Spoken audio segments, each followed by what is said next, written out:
দীর্ঘ ১৮ মাস বিরামহীন দায়িত্ব পালন শেষে অন্তর্বর্তীকালীন সরকারের প্রধান উপদেষ্টার প্রেস সচিবের পদ থেকে বিদায় নিয়েছেন শফিকুল আলম। ২০২৫ সালের ১৮ ফেব্রুয়ারি তিনি সিনিয়র সচিবের মর্যাদা পেলেও তারেক রহমানের নেতৃত্বে নতুন সরকার গঠনের পর তিনি আবার ফিরে গেছেন নিজের পুরনো জগৎ সাংবাদিকতায়।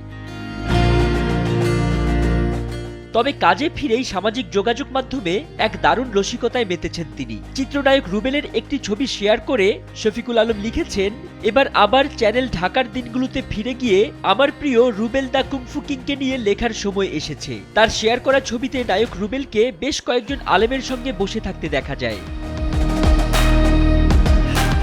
পোস্টটি মুহূর্তেই নেটিজেনদের নজর কেড়েছে। মন্তব্যের ঘরে বইছে হাসির রোল, যার উত্তরে দিচ্ছেন তিনি বেশ রসবোধের সাথে। এর আগে গত ১৭ ফেব্রুয়ারি ডক্টর ইউনূসের সঙ্গে একটি ছবি পোস্ট করে তিনি জানান, গত ১৮ মাস তিনি একদিনও ছুটি নেননি, এমনকি কোনো কোনো দিন ১৮ ঘন্টাও কাজ করেছেন। ফরিদ উদ্দিন মোহাম্মদ, সময়ের আলো।